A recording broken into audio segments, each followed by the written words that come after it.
Événement cycliste, bienvenue dans le monde du bonheur, un bonheur sportif que propose Jérôme Pagnin et son équipe du WC Auto-sur-Mer ici en Seine-Maritime à Anneville-Manéoville. Avec ce temps radieux, toutes les catégories UFOLEP s'y trouvent. C'est ainsi que Eno Seyane, la championne nationale cadette, était présente. Je vous propose de l'écouter avant sa course. Comment s'est passé le début de saison? Pas mal, j'ai fait des courses en fédé et puis bah ça va, je fais des courses suisses, à Marie je fais des podiums, puis en course puis Folep, bah, je fais des bonnes places, ça va. Donc, D'accord. voilà. Ce beau maillot, un bon souvenir? Comment ça s'est passé si tu te rappelles encore? Je m'en rappelle, on est parti en cadet et puis il y avait mes concurrentes avec moi. Il y a eu une attaque en haut de la bosse parce que c'était un départ fictif et c'est comme ça que j'ai réussi à lâcher les concurrentes et puis je suis partie avec d'autres cadets et j'ai pris la distance et voilà. Pendant que Jérôme Pagnin règle les derniers détails de son organisation et que certains concurrents prennent leur dossard, je suis allé à la rencontre d'autres, voyons voir. La famille Polycarpe de Forge Vélo 76 est arrivée la veille en caravane et est sûre de cette manière-là de ne pas rater la course. Christophe le papa a pu faire sa sortie dominicale dans la région ce matin. Delphine la maman aide la championne de Normandie Noéline ainsi qu'Enora sous la surveillance de Yuna.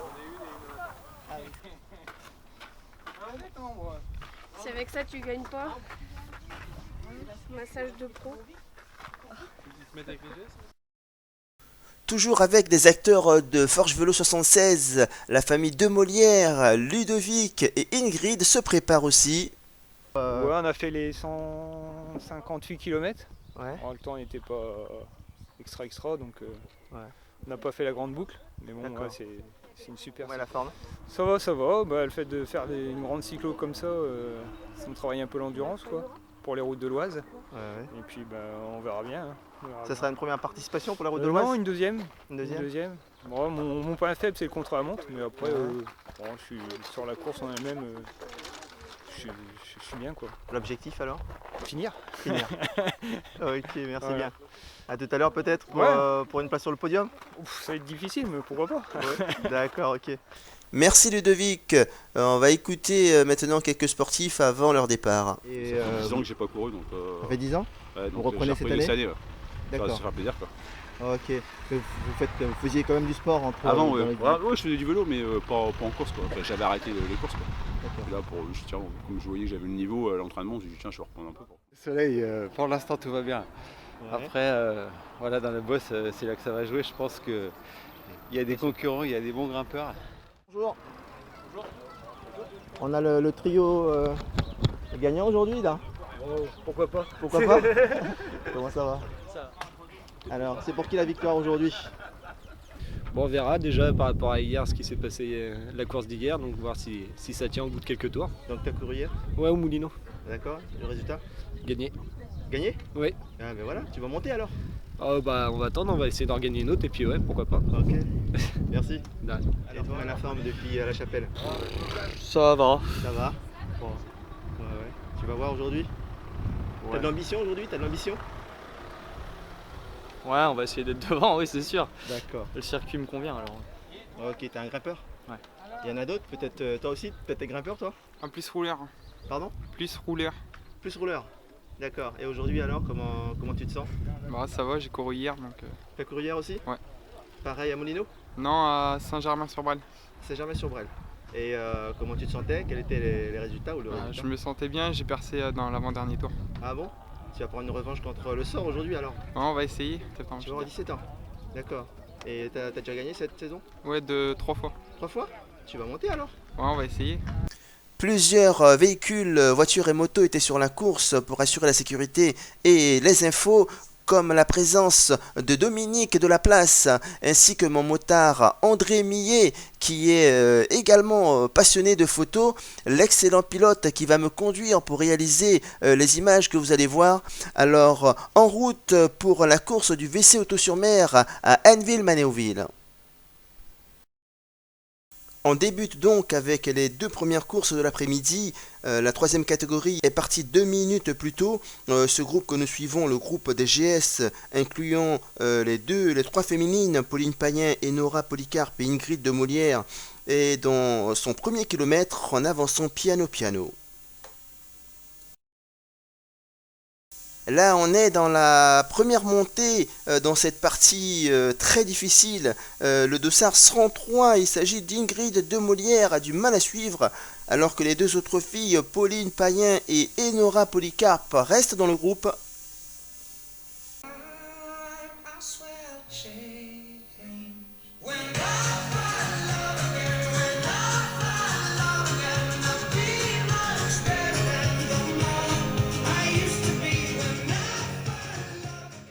La course est bien lancée, toujours dans cette catégorie GS, quatrième catégorie donc, dans la descente avec le coureur de l'AC Sotteville, un club de la banlieue de Rouen, mais surtout en deuxième position, regardez Pauline Payen, plutôt orientée VTT, discipline dans laquelle elle a été championne nationale, d'où les bandes bleu, blanc, rouge sur son maillot, c'était en 2008 dans la catégorie 17-29 ans.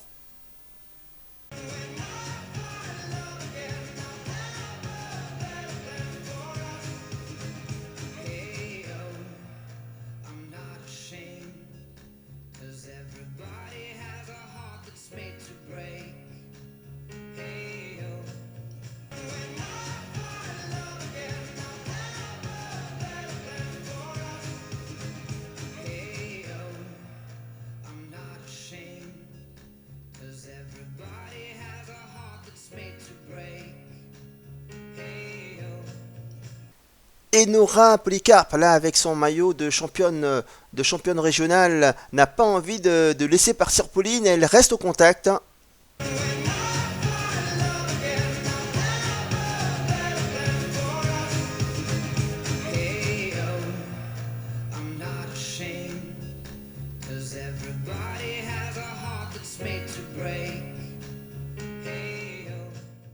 Ces grands sportifs vont s'attaquer, vont animer leur course pour un sprint extrêmement serré au final et une victoire pour cet homme-là avec le maillot jaune, le maillot de champion de Normandie. Il s'agit d'André Banowski. Derrière lui est vaincu de justesse d'ailleurs. Il s'agit de Gilles II et la troisième place pour le coureur de Forge Vélo 76, Yves Courouble.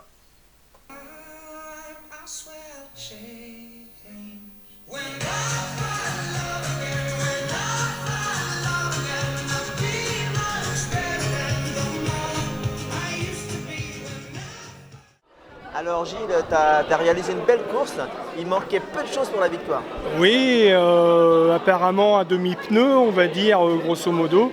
Dans la dernière bosse, je l'ai attaqué 4-5 fois. Il a répondu du tac au tac tout le temps. Il a essayé de m'en remettre une aussitôt là-bas, de me prendre à mon jeu. J'ai résisté. Et après, je me suis dit, on va attendre la ligne d'arrivée, comme je sais que j'avance quand même un petit peu au sprint. Et à un moment, je l'ai cru, je ne le voyais plus et j'ai vu une balle me remonter derrière. Et le temps que je m'y remette un petit peu,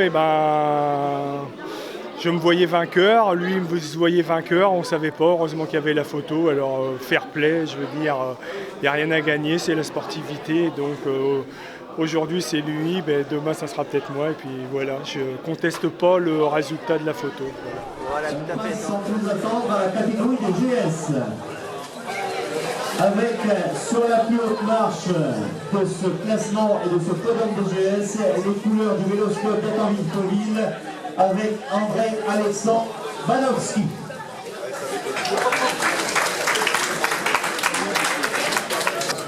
On les applaudit une nouvelle fois, André Alexandre Banowski, Yves Courouble.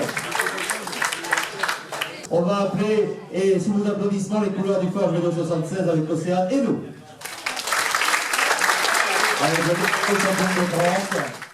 La victoire chez les filles revient à Pauline Payen, courue donc avec le peloton de la quatrième catégorie. En deuxième position, c'est Polycarpe Noéline et la troisième place pour De Molière Ingrid. Je suis partie dès le départ. J'étais en tête encore jusqu'au pied de la descente. Après, le peloton il est rentré, c'est sorti au même moment, j'ai pas pu y aller. Bon, après, j'ai fait la course dans un petit groupe et puis ça s'est bien passé. Voilà. Alors raconte-moi un petit peu ta passion du vélo, depuis quand tu en fais? Ça fait maintenant une quinzaine d'années. Je fais plus du VTT que de la route. Je fais de la route justement pour c'est complémentaire avec le VTT, donc mais c'est vraiment le VTT d'abord. D'accord. Voilà. Ta prochaine course? Ma prochaine course, ça va être Anvers-Meux dimanche. Chez les 15-16 ans garçons, donc Gauthier 2 a fait une belle course, il gagne logiquement, il devance le coureur du VC Catenay Vincent Dreux et celui de Forge Vélo 76 Thomas Trompe. En 13-14 ans, victoire d'Enora Polycarpe, c'est dommage, elle était seule en liste. Je t'ai vu en plein effort dans la descente, t'as gagné une belle victoire. On avait 6 tours à faire, donc pendant à peu près 4 tours, on faisait que de se regarder. Comme à 6, on ne veut pas trop rouler pour les autres. Donc c'est dans l'avant-dernier tour, dans la descente, j'ai passé les 2 virages à fond. Après, j'ai été repris par Vincent, le gars de Catenay. Et on a roulé ensemble. Il y avait le gars de Forge qui était à une centaine de mètres derrière, peut-être même un peu plus. Et c'est dans la dernière bosse, j'ai accéléré et Vincent il n'a pas réussi à tenir. Et c'est une fois que j'ai basculé dans le faux plat que j'ai tout donné. Avec la 3e catégorie dans son 3e tour, ici au début de son 3e tour, avec le coureur du VC Auto-sur-Mer Patrick Ferrand qui mène le groupe.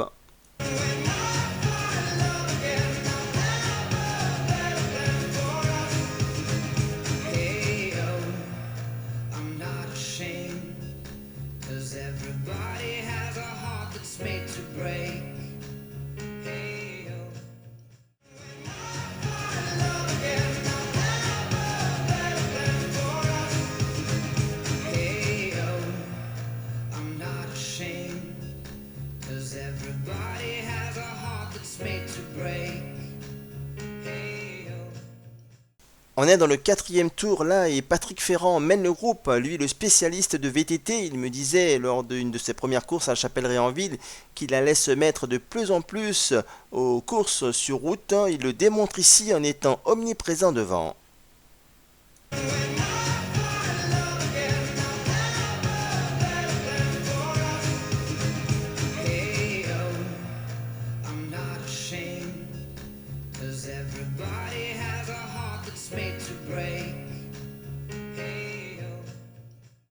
Une attaque du dossard 59, il s'agit de Benjamin Gouel du Vélo Club Eudois-Brélois. Et regardez derrière qui fait l'effort, eh bien c'est Patrick Ferrand.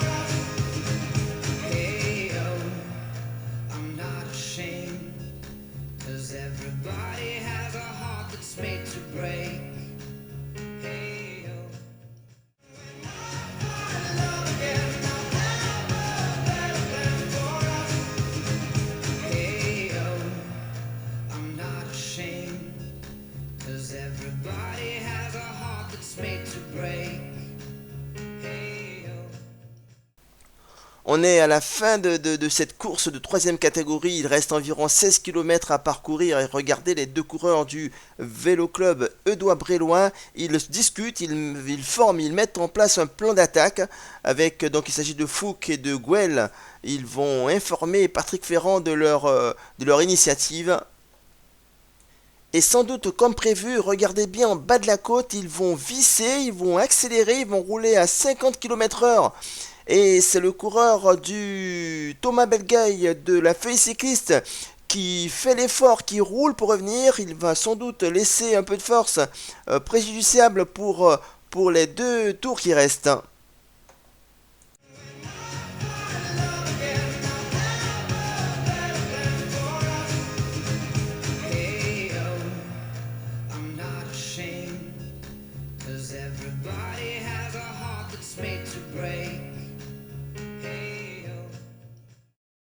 On est dans le 7e tour, 7e passage sur cette côte et 6 coureurs se détachent, mais sans Patrick Ferrand qui a perdu quelques longueurs, sans doute usé par tous ses efforts précédents.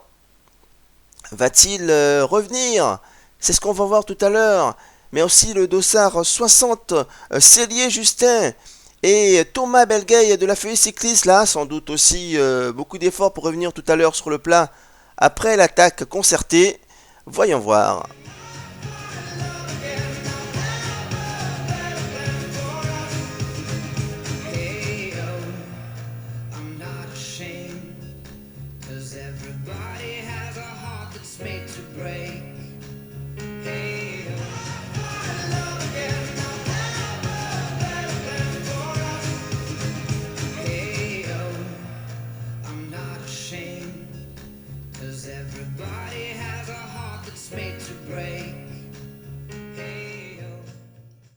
On revient donc sur le coureur du WC Auto-sur-Mer de la 3e catégorie, Patrick Ferrand, qui jette dans la bataille sa dernière force et même celle d'après pour rentrer. Eh bien, c'est bien choisi, car là, on va prendre le virage et entamer la descente. Ouf!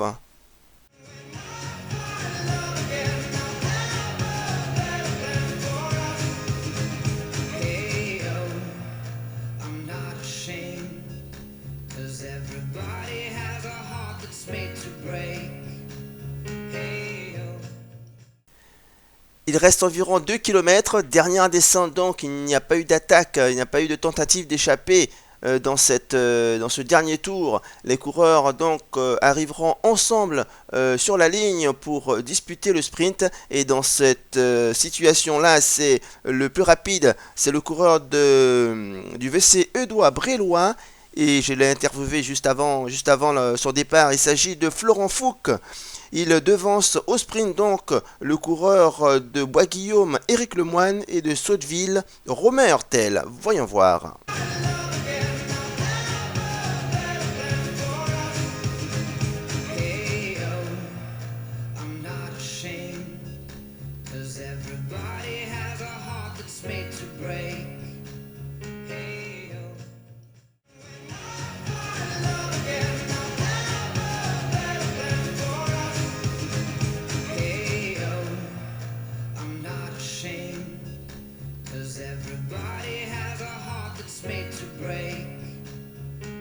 Alors, tu as gagné hier et tu gagnes aujourd'hui, ça témoigne d'une grande forme qui annonce peut-être une montée bientôt? Bah oui, j'espère passer en 2e catégorie, puis se frotter aux autres, même aux premières, essayer de tenir dans la roue des premières, on verra. Avec un coéquipier, vous étiez devant, enfin dans l'échappée, comment vous avez négocié ça? Bon, on a essayé de faire quelques cassures, mais ça n'a jamais voulu partir. Après, il y avait 2-3 costauds qui ont roulé très fort dans la bosse.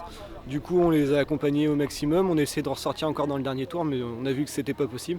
Donc on a attendu le sprint, et puis au final, je devais emmener mon coéquipier, mais il était plus dans ma roue. Donc du coup, j'ai sprinté, puis ça m'a réussi. Tant mieux. On est sur la ligne avec le peloton de la 1e et 2e catégorie, et Jérôme Payen, le président du club, qui est aussi donc coureur, y est, avec son équipe vert-rouge du WC Auto-sur-Mer, ainsi que d'autres acteurs comme Boken Romain là, d'Anvermeux. Première montée, premier tour dans cette organisation du Vélos Club Auto-sur-Mer. Regardez bien, 2 coureurs tentent, ont pensé très tôt à leur destin de gagnant et prennent quelques longueurs d'avance, alors que dans cette partie très pentue, Yvon Carpentier déchausse. On va dire un mauvais moment, mais bon, très tôt, il a encore de l'énergie pour rentrer, je pense. Début du 2e tour, le dossard 5, Corentin Bloquel accélère, suivi de Thierry Colombel. Ils vont partir en échappée. Non, ils partent surtout à la rencontre, enfin, ils tentent de partir à la rencontre de l'échappée qu'on va voir. On arrive donc dans la 2e montée sur l'échappée. Il s'agit de Théo Colombel, là ici, qui monte en force. Et le coureur de la Feuille Cycliste, Clément Bachelet. On est dans la troisième montée, donc troisième tour. Les deux coureurs échappés ont été repris par le dossard 20, François Bruneval. Ici, c'est Valentin Prévost ainsi que Florian Bloquel, Thierry Colombel et le dossard 44, seul coureur dans la deuxième catégorie, Jérôme Lefebvre.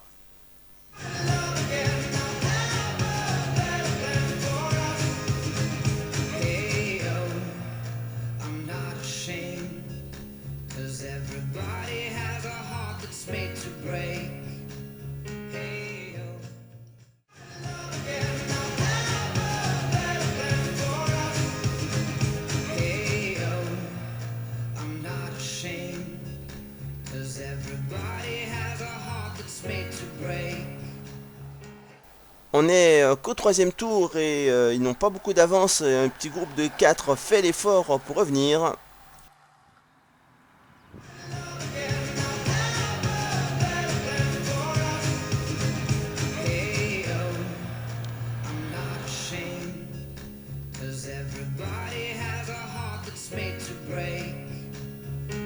On est dans le 7e tour avec l'arrivée, un nouvel arrivant on va dire, le dossard 15, il s'agit de Quentin Havé de la Feuille Cycliste, il n'était pas là tout à l'heure.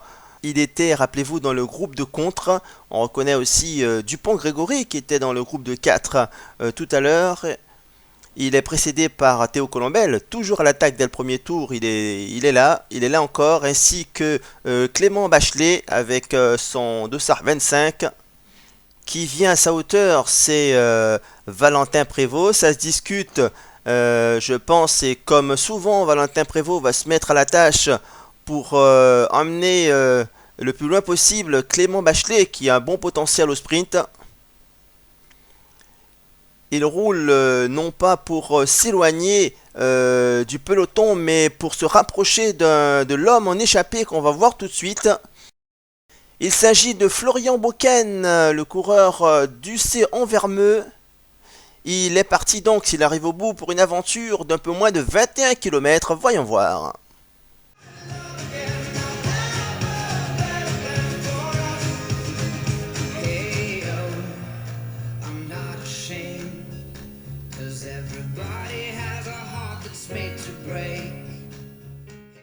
Romain Boken est toujours en tête à la fin de ce 8e tour, donc 8e montée pour lui.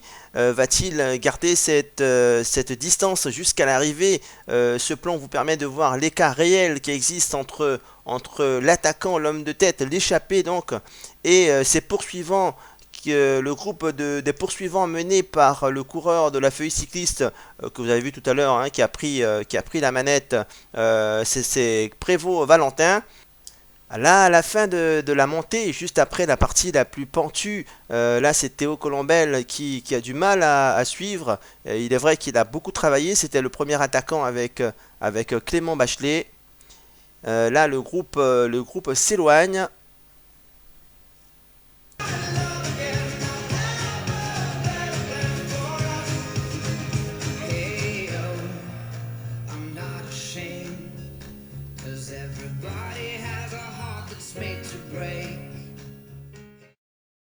La situation se précise en ce moment, il reste environ 9 km à faire et ça tagiverse un petit peu.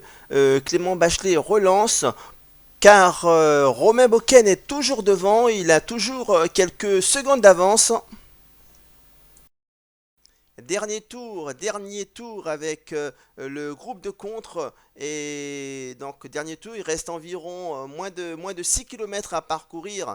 Et le travail de Valentin Prévost continue. Il donne son maximum là pour ramener ce groupe sur Boken qui est toujours devant. Voilà qu'on aperçoit au loin là-bas. Va-t-il continuer, maintenir la distance et gagner? C'est ce qu'on va voir tout de suite.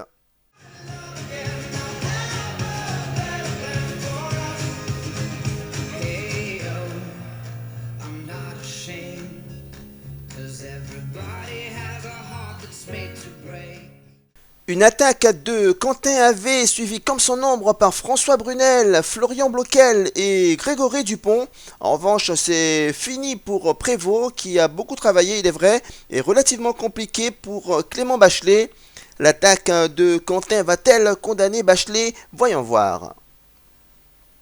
Cette attaque a le mérite pour son auteur de revenir sur l'échappée, donc plus d'échappée, donc ça roule plus ou moins tranquillement et un peu en facteur là, le coureur du vélo club Édouard Bréloin, François Brunel s'en va. Est-ce qu'il y aura une réaction? On regarde ça, pour l'instant pas de réaction. À la fin de ce 10e tour, 10e ascension donc, Bruneval devant avec quelques secondes, AV qui réagit et Boken en difficulté.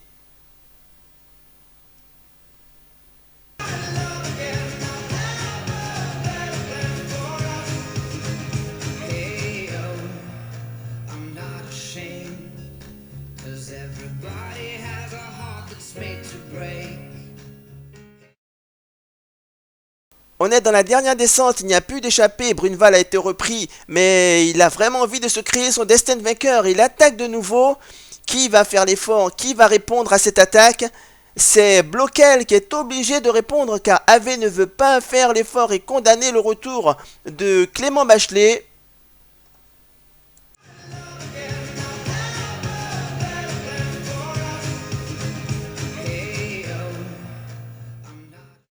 Bruneval a repris, l'arrivée est proche là en bas, alors que AV n'a pas fait d'effort, en tout cas sur ce coup pour revenir sur Bruneval, et Clément Bachelet qui revient, la situation est favorable pour la feuille cycliste.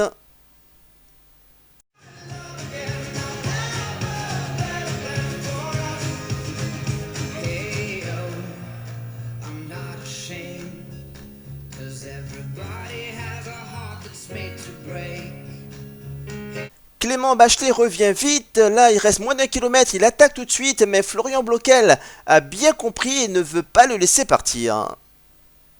À quelques hectomètres de l'arrivée, Quentin AV attaque à son tour, mais Bloquel est toujours vigilant, il a envie aussi de se créer son destin de vainqueur. AV maintient un bon rythme afin d'éviter les attaques, car sachant que son coéquipier Clément Bachelet a un bon potentiel au sprint, il a déjà démontré à plusieurs reprises.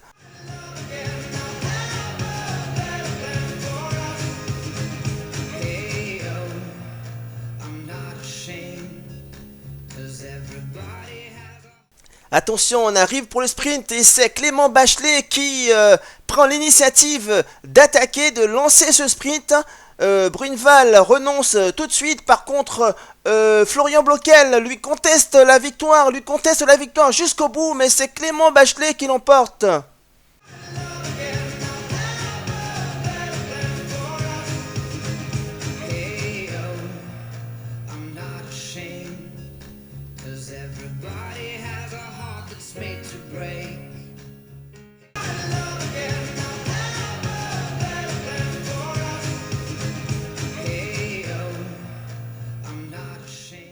En homme d'expérience, je pense, tu t'es pas affolé, t'es rentré tranquillement dans la descente. Ouais, mais c'est parce que je me sentais pas si fort que ça dans la bosse, donc j'ai encore un peu de poids à perdre. Donc j'ai essayé d'anticiper les bosses en créant des échappées avant, mais ça a payé, ça va. Est-ce que tu as eu peur quand même quand tu as été décroché dans la dernière montée? Ouais, j'ai été décroché dans les deux dernières montées, mais je me suis pas affolé, je savais que j'avais encore les jambes pour revenir sur le plat, donc à chaque fois je m'affolais pas, je montais ma cote au rythme, et puis sachant que j'avais toujours Quentin devant qui montait bien les bosses, donc ça allait. Je me suis pas affolé.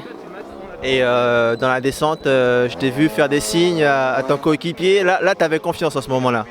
Ouais, parce que je rentrais un petit peu en me cachant pour dire je vais mettre une attaque à 2 km de la ligne en bas de la côte en profitant de l'élan de la descente, mais en bas de la descente plutôt. Mais ils n'ont pas été surpris, tu les as pas surpris? Parce qu'au moment où j'allais mettre mon attaque, il y a le gars d'Envermeux là, qui s'est retourné et qui m'a vu partir, donc ça n'a pas marché, mais bon, j'ai concrétisé au sprint, ça va. Okay. Félicitations à la prochaine course. Envermeux la semaine prochaine. D'accord. Et après, dans 15 jours, les routes de l'Oise. Ouais, les routes de l'Oise. Ce sera dur, mais on verra bien. On a une belle équipe. L'objectif pour la victoire, un maillot ou une étape ou le général? Non, on n'a pas cette ambition-là. On sait que ça roule très vite dans l'Oise et puis qu'on n'aura pas forcément le niveau cette année. On va essayer déjà de bien figurer et puis de montrer le maillot, on verra bien. Merci Clément. La victoire en deuxième catégorie est allée en faveur du coureur de Forge Vélo 76, Nicolas Lanier, qui arrive là et qui lève les bras. Bravo Nicolas!